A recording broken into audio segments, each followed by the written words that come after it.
welcome to episode 49 of Did You Bring the Hummus podcast. I'm Kimberly, your host, and I am super excited to be here with you today. Did You Bring the Hummus is a podcast to help you go vegan. This season, I'm sharing new episodes every Monday discussing all things vegan. Most importantly, we'll talk about how to embrace this meaningful decision with fervor and fun. Episodes post every Monday on your favorite podcast app. Before we get started, I have one very important question for you. Did you bring the hummus? If today's episode is number 49, that means that next week is episode 50. Wow, 50 episodes. That feels pretty amazing. So I think we're going to need to do something special. If you have a favorite episode or moment, or something in one of the episodes help you make a change in your life, or if you just want to say hi and congratulate me on sticking with it, please send your note to me at didyoubringthehummus@gmail.com with podcast moment in the title, and I'll read them out at the top of next week's episode. Recently, I've been talking about the one-on-one coaching work that I do, but what if you're someone who prefers working in a group setting or knows you're interested in coaching but isn't ready to dive into one-on-one work? I'm now working on a group option for the vegan voyage. We'll cover the same content as in the one-on-one sessions, but in a group. All sessions are still offered over Zoom, so you can do this from the comfort of your home. There will be more information available later this week, so head on over to my website and get on my mailing list to ensure you find out about this before anyone else. Today's podcast is just me. I wanted to talk actually about a dream from last night, which reminded me of the quote that I partially included in the title of this episode. The full quote from Lily Tomlin is, "I always thought somebody should do something about that. Then I realized I am somebody." Here's the dream I had last night.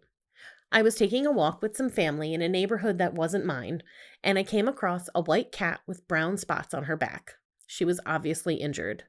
I remember thinking in the dream that she must have been hit by a car. At first, I thought the hit had killed her, but then she began to move.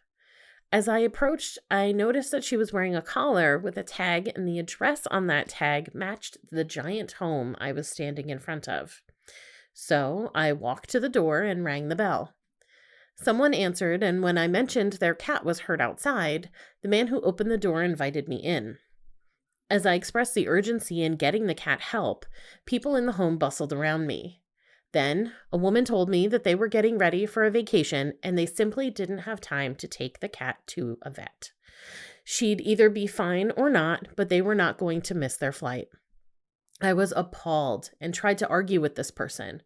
She was clearly very wealthy, so it wasn't as if she couldn't afford to take care of the cat who lived in her home, but she simply didn't want to.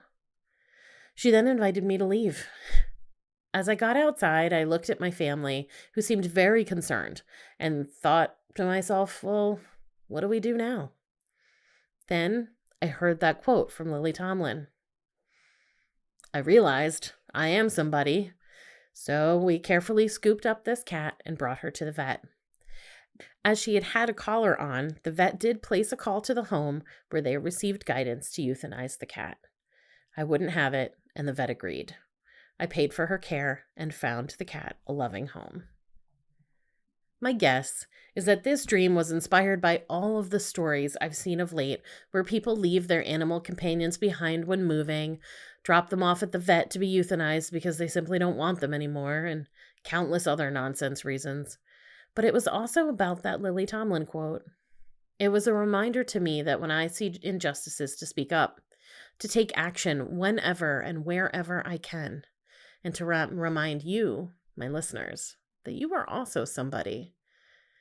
If you aren't yet vegan, I really want you to think about why not. Not why isn't the world vegan? Why aren't you vegan? Think about what you value most. Is it freedom, kindness, compassion, integrity, money, health? Veganism aligns with all of these values. Don't tell me about the farmers or the farm workers. Their lives would be positively impacted too if farms switched from raising animals to growing crops for human consumption. Don't deflect by thinking, aren't there more important things going on in the world? And don't you dare tell me that the world would be overrun with cows. No, it wouldn't. Veganism is not a diet. It is a moral and ethical stance. It is a social justice movement. As long as there is oppression, we can't be free. Animals have an interest in living and raising those animals in torturous situations, robbing them of what is natural to them, to kill them while they are still babies so humans can consume their bodies isn't kind, compassionate, or good for your mental or physical health. Vegan food, especially the unprocessed variety, is less expensive than animal products, so there's the alignment with your money value. Believing you love animals or are concerned for farm workers' welfare while paying for animal products in food and fashion form completely robs you of that integrity value. There's a lot going on in the world that is wrong, painful, dangerous, trying, and sad. We can be overwhelmed by it all, or we can look at how we can change ourselves, which in turn helps change the world. Go vegan today. Be that somebody. I hope you found this episode helpful and inspiring. Please subscribe to the podcast so you never miss an episode. And if you're loving it, please give Did You Bring the Hummus a 5-star rating and leave a review. It's an easy way to keep supporting the show. Be sure to share these episodes with your friends. If you're finding something good here, they will too. Follow me on Facebook and Instagram at Did You Bring the Hummus, and visit my website, didyoubringthehummus.com, for more information about me, updates on what I'm working on, new podcast episodes, and all things vegan. Finally, I would love to hear from you. What do you need help with? Is there a topic you want to hear covered on a future episode? DM me on Instagram or send me an email at didyoubringthehummus@gmail.com. Thanks for listening.